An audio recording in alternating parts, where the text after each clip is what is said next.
Today we're finally automating motors, and in doing so, we prove the Illuminati exists. But how could that be? Well, you're gonna have to find out.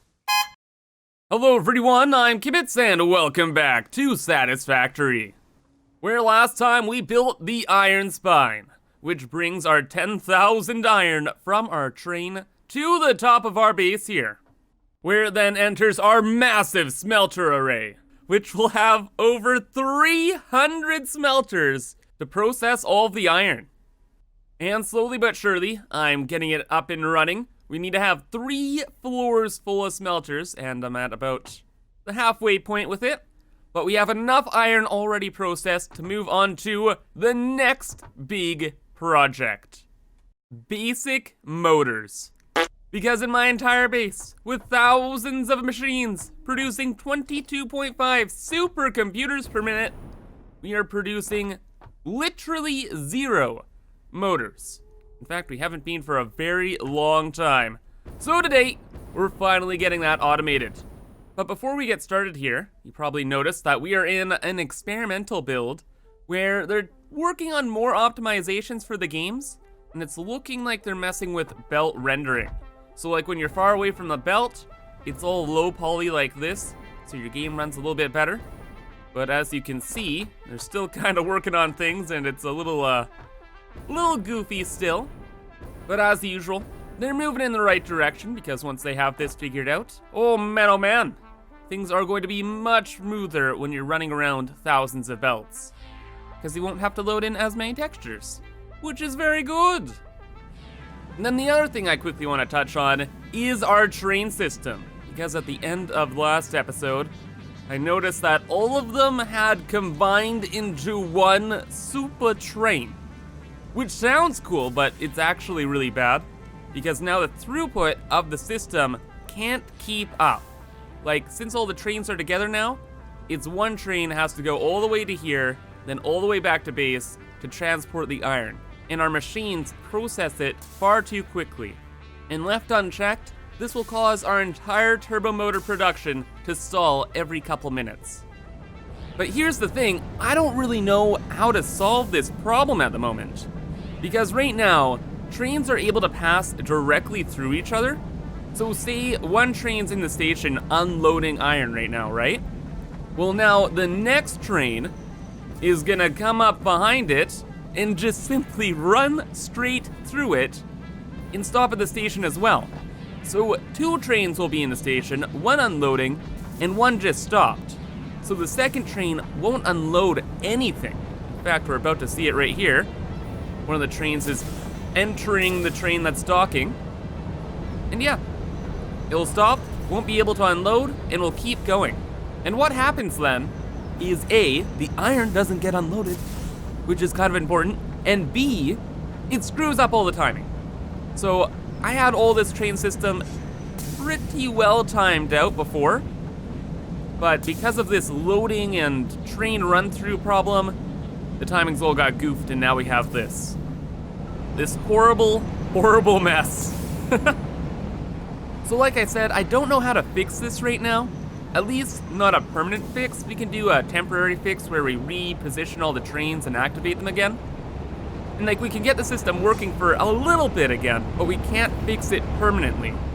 However, if we do a similar thing like we did with the oil, we could transport all the iron properly. But with our oil system, what we have happening is one 780 line splits into 3, goes into 3 separate freight cars, and then is recombined back at base to the full 780 line. And that way, the one train is able to keep up with the throughput. But that is just one 780 line. We have 13 780 lines of iron coming from the desert over here. So if we were to implement this method, we would have to quadruple the amount of train stations over in the desert. And you know, if we run out of options, that might be what we have to do. However though, I think the problem's gonna kind of solve itself. Because I think in an update, it's pretty reasonable to assume that the developers are not gonna have locomotives and trains able to pass through each other. Like, I think it's reasonable to assume you're gonna be able to like set specific timings in train stations in like a later update. And also, they're not gonna let trains just pass through each other in the future either. So for now, we're just gonna leave our system be and hope it gets fixed in the future. And if it doesn't get fixed, well, we're gonna have a great old time with a lot more trains. Let's not overwhelm ourselves right now, because we have some motors to build, and we're gonna be building them up on this floor here. Just a little bit up from where our smelters are. So first I'll just fill in the floor, then I'll fill you guys in on the plan. All right. Fresh slab of concrete is all in, and we are ready to begin. So this is honestly the most simple production process maybe ever, because all we need is wire and steel pipes. The wire and steel pipes go into an assembler that makes both the rotors and the same materials can make the stators. And then both of those together, boom, into the motor. And look at that, you need them in the same ratios too. 10 per minute, 10 per minute. The numbers, easy. The production process, easy. The scale, literally insane. Because we need an absurd amount of motors for our project here. Like one assembler makes 5 motors per minute, and we need, let me check my notes here, 90. So 18 motor assemblers. Okay, so if we need 18 motor assemblers, how many rotor and stator assemblers do we need? Checking some more numbers, 9, what is this, 6? That's gonna be about 30 stator assemblers, 20 rotor assemblers. And then these guys, oh, I don't even want to think about these guys. Let's just get rid of them. Well, I say I don't want to think about them, but actually we need to think about them first, because they're the first layer of this project. And also with this project, I want to do something different too. I want to try and utilize the outside of my base. Like having some conveyor walls, or what are they called? Conveyor lifts? How can I not remember the name? Yep, conveyor lifts. I want them kind of going outside the base a little bit and providing some extra detail. Because on this side of the base, it's very, very square. It needs something to spice it up. So not only do we have to build like 1 trillion of these guys, we need to make things look cool as well. So let's try and do that. I think the easiest way about it though, would just be to have each constructor line up with one conveyor wall. Is that a quick save already? Has it been an hour? Oh my gosh, it has been an hour. Man, we haven't even gotten started yet, brother. Come on. Okay, there we go. All right, so we'll just have a wall like that. Then we'll have one of these facing into it. Okay. Then I don't know if we're gonna need 2 floors, but we're gonna use 2 floors for this project. Because I want all of the conveyor lifts going up, over to an assembler or whatever it needs to go to. And then we're all good there. Can we not? Is that lined up? That looks lined up. Yeah, that's good. And can I actually connect to this? One second here. Losing my train of thought. Okay, we can. Good. But yeah, we'll have all of these like simple materials, woo, going up to the next floor to do their next thing. And first off here, we're gonna be making a ton of wire. And we're gonna be using the iron wire recipe, so we can use our massive amount of iron to supply this crazy thing. And for the wire here, we're gonna need to have 45 constructors producing it. So we're gonna make groups of 5 like this, and then we're gonna kind of do the split overflow type method here. We're gonna have the splitter in the middle, and then it's gonna split both ways here. Because again, we're using the overflow method for the entire turbo motor production. Oh, and I'm missing iron plate, but you get the idea here. So everything goes into this one first, and then overflows both ways. So it should be pretty quick. Or you know what would be even more quick? If we had everything enter both of the sides here. Now check this out. Enters both the side, then overflows into the middle. So the last machine in the entire system gets to kind of like double dip on both of the overflows. So then we have a merger right in the middle here. You get the idea. So honestly, you know, like it's not the load balancing method, but this is gonna be pretty dang quick, brother. Pretty dang quick. So let's just grab a couple more iron plates here and make a proper template to copy. So let's add in that merger in the middle. Then we'll grab another splitter over here. And then one more splitter back here. Okay, so everything will enter through here then. This will go to this one. This will go over down to this one. Let's make it straight. There we go. Good. Not good, actually. We'll fix that in a second. But then, after that, everything just merges together up in here. Okay, that's fixed as well. All right, and that is pretty much our basic system. Now, we just have to copy that 9 more times, and we're done. And what I'll do is I'm just gonna build them out this way as far as they can. Like, I'll have like probably a space in the middle, then we'll start the next group of 5, etc., etc. And we'll see how far it goes. I don't particularly care if it's even or not, because if it's uneven, we're gonna have some uneven belts on the outside of the base, and that just adds character, man. And you know what? That's all good. So there we go. Looks like we have 1, 2, 3, 4, yeah, 4 rows here, and not enough for the 5th. But again, that's fine. Then I'll just copy the overflow system we have to all of these, and add in the extra ones just back here, because we have all the space in the world. So you guys ready to boop it? Let's boop it. Easily done! You see, just with a little bit of editing software and a couple sound effects, you too can build hundreds of machines in seconds. But yep, it all worked out well. And also, things are changing, because I've started to use the Mark II power poles.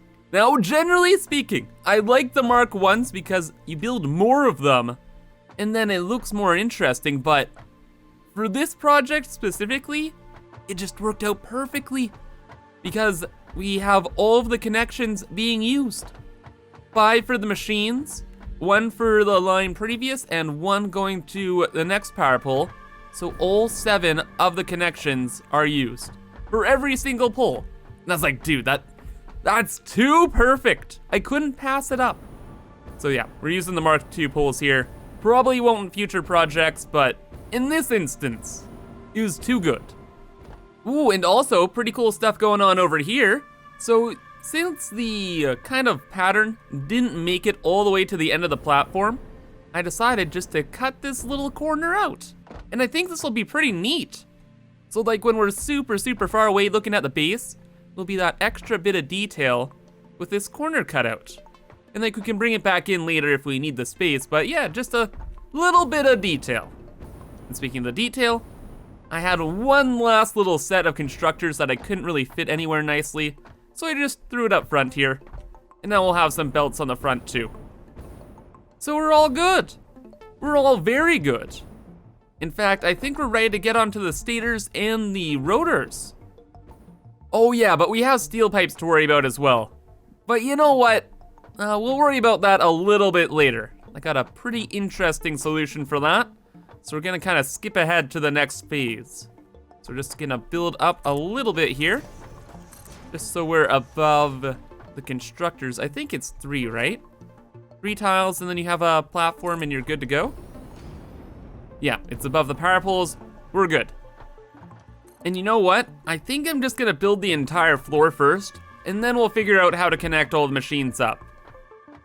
Okay, so I finished part of the floor here, added in a couple assemblers and the conveyor walls as well. And design-wise, I am just going to try my best to make it work. I'm not really gonna care about the look of this floor. This is kind of like that one ingredient of the sandwich that's like, whatever. It's like a hamburger, when you have a good hamburger. This is kind of like the lettuce. Like, it's good, sure, but you never bite down on a hamburger and realize, oh man, that lettuce in there was so good, I can't believe it. Yeah, this is kind of gonna be the lettuce. We're gonna hook up the lines however we can and call it a day. Then we're gonna cover it with the best and most immaculate like sauces and cheese and whatever on top before we add on the final floor, which essentially will be the bun. Man, you know what? After having all the assemblers complete though, this might be the equivalent of like the lettuce floor in our burger here. But man, lettuce makes the burger look so much better. And this looks actually really good too. Just the patterns, man. Patterns are so nice. Yeah, we have our 50 assemblers here for both the rotors and stators. I used the Mark II power poles again because whenever it's like a multiple of 5, these things work out just too well. You can utilize them fully, and I might be converting over. I might even use the Mark IIIs once in a while. Who knows? Things are getting wild, things are getting crazy. And that's just with the power poles. Oh man, just get ready to see these belts, cause this is the nice little look we got going here. Now we have to bring up all of the materials from downstairs, which is going to make things look, just bad. Really, really bad. Where are my notes here? Because for the stators, we're gonna need 1,800 wire for those, and that's gonna be 30 of the assemblers here, because we're gonna use just the base recipe. And then for the rotors, we're not using the base recipe. We have an alternate here. There we go. That uses steel and wire. And these assemblers are gonna be using 1,200 wire. Now, just completely ignoring the whole big numbers thing, since the numbers are different for the rotors and the stators, we're gonna have to split and load balance things in a really strange way.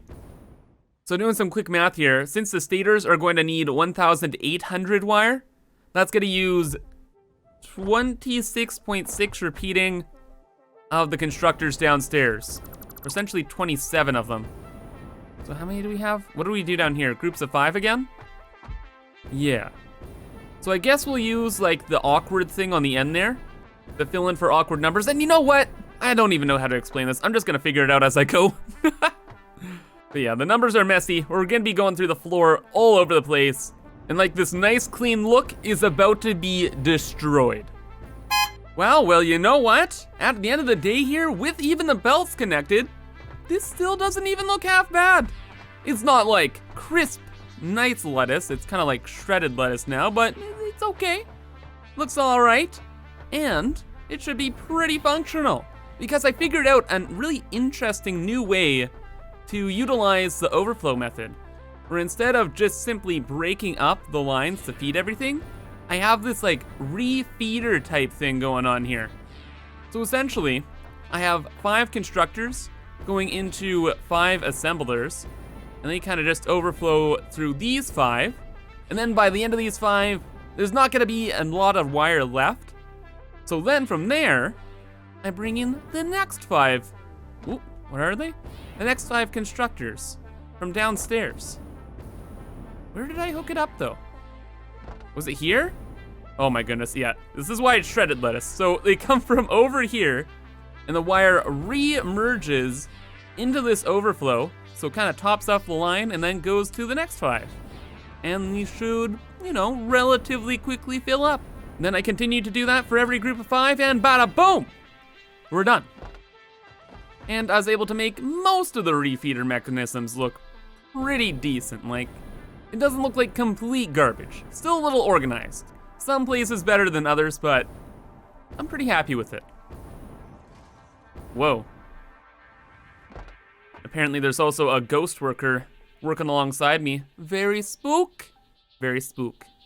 Anyway though, all of the lines are set up and we are actually ready to turn all of these machines on and start producing our stators and rotors. But Kibitz, what about the steel pipes? Oh yeah, the steel pipes. Ho ho ho, some clever people watching the video. We need wire and steel pipes, but we don't have any steel pipes yet. Right? Wrong. Because a long, long time ago, many weeks in the past, many episodes prior, we happened to build ourselves a little steel foundry. And you know, little as in like 900 steel ingots per minute, kind of little. But yeah, we built this and we just never finished it off. I attached like literally like 1 or 2 constructors to this, and all that this steel was used for was for the weapons factory over there. But now, after a live stream I had over the weekend, this is all finished up and ready to go. All the constructors are in, and now we're producing 900 steel pipes per minute.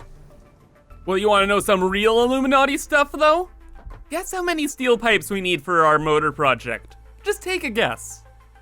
Well, we need 540 steel pipes per minute for our stators, which is the 30 assemblers kind of in these 3 rows. And then we needed 360 steel pipes for the 20 assemblers for the rotors.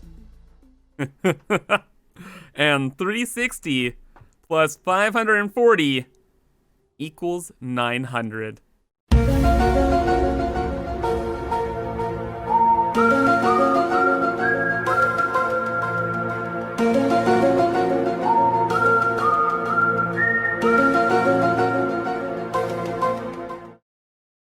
So all those weeks ago, when we made that massive steel foundry, did Kibbs know that he was gonna be making this many motors? Was there some kind of Illuminati nonsense going on in the background? Or is this just crazy luck? I'll never tell. But yeah, because of that project all those weeks ago, we don't have to worry about steel pipes at all, or any steel for that matter. We're literally all set. All the systems are in place. It's perfect. It's actually perfect. So now all the steel pipes will spread out pretty evenly to all of the assemblers, and we just have to hook up the wires. And I've already hooked up our iron supply to the spine, so now we just need to go and connect that line up to the constructors. Man, there's no way I'm making it up there, is there? Oh, come on, come on. Oh, brother. I honestly thought I was gonna die. But yep, the line comes all the way over to here. We just have to hook this up, like so. And these are already set up to iron wire, please, please, please. Yes, they are. And now, we're producing, how much wire are we producing here? 3,000 wire per minute with all these constructors. Beautiful. Oh yeah, and I'm starting to see some wires coming through. Things are gonna be going pretty soon. Oh wait, no, overflow. Things are not going pretty soon. They're gonna take a little while here. They're gonna take a little while. Oh wait, we got a couple going. Gonna see some of our first stators here. Yes, yes we are, there's our first one. Excellent. And then some of our first rotors must be underway by now as well. Yeah? Not really seeing them, to be honest. But I'm sure they're going. And there they are. Some of our very first rotors. Well, not very first, but first in a very long time. So now with this all running, we are producing 180 rotors and 180 stators, meaning we can produce our 90 motors. Well, once I build yet another floor, then we can. Actually, number one is, why is this all the way backed up? Oh wait, is it? Oh my gosh, look at that poop. Oh, this detexture thing is pretty funny once in a while. And actually, it's gonna be a pretty big challenge to troubleshoot things because, yeah, we can't really see what's going on the belts very accurately. So I guess I'll just have to watch the machines themselves. See if they're running all right. But for the most part, yeah, just a couple on the end sometimes are flashing. Yeah, it seems pretty good. Seems pretty good. Oh, except when you see an entire row flashing yellow. Then maybe that's not pretty good. Oh, and there's problem number one. Apparently I made a bunch of just Mark 1 belts all over the place. Yep, that's kind of a problem here. Oh yeah, and on the outside too. So with the iron recipe, we make 67.5 wire per minute. And I'm just using like the tier 1 belts. Well, looks like we gotta upgrade them. And I guess since the tier 1s don't work, we may as well just use the Mark 5s, right? Like go big or go home, right? Okay, there we go. Should be much better.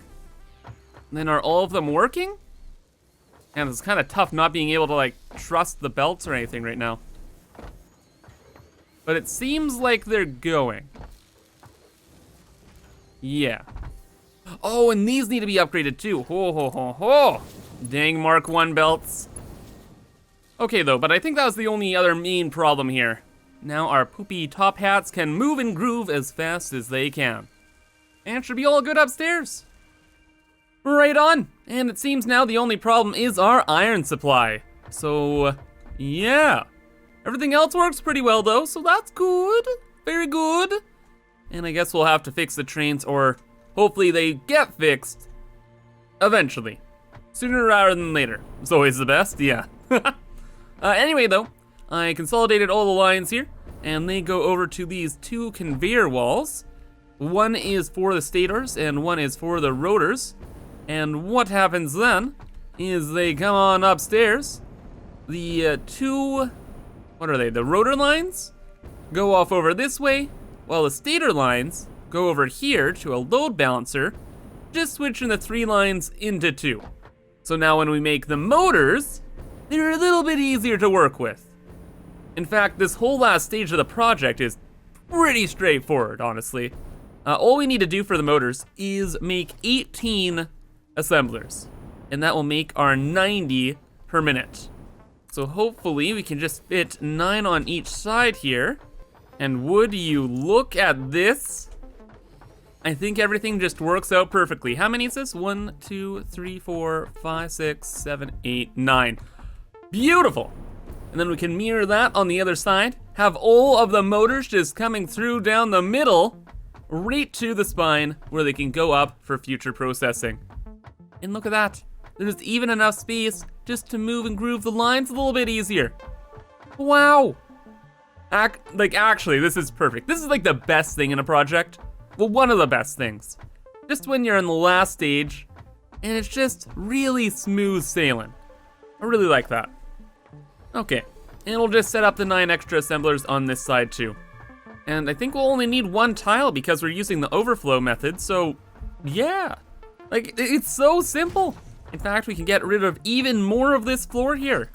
I'm actually trying to leave it relatively open, because I'll probably be coming here every so often to grab a couple motors, since we do use them fairly regularly.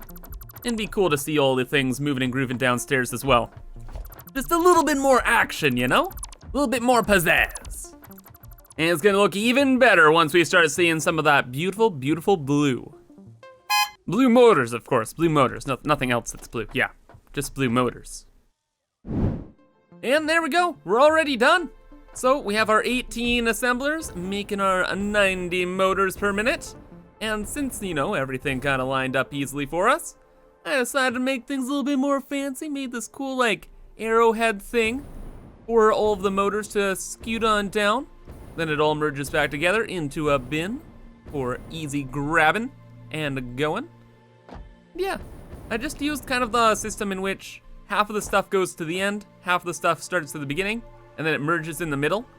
As that system has been working out really well, actually. I was monitoring the wire facility that's beneath this, and it's been working wonders, honestly. So decided to use it here too. And I think it will work just fine. Just fine indeed. So let's turn this bad boy on.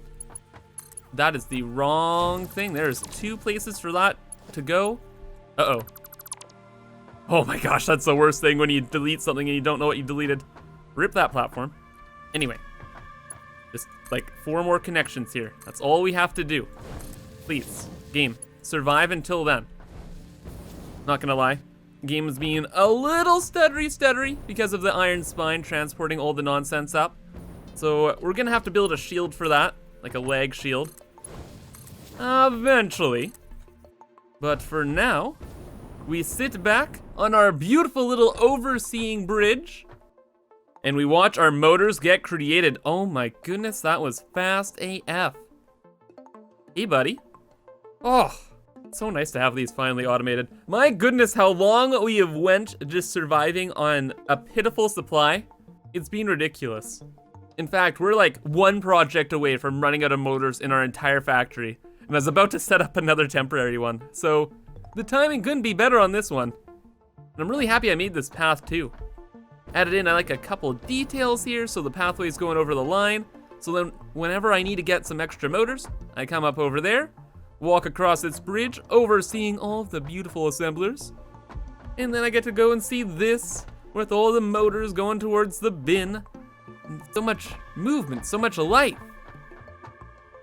It's great. But you know what would make things even more lively? If we saw some motors going on the left side. Are we all good here? Or is this a belt thing? Are they real or not real? Okay, so they're real. Because when I delete this, it says that I'd get some more motors back. So they're there. They're just being spooky ghosts. Cool. Ooh, and finally you can see them in the middle there.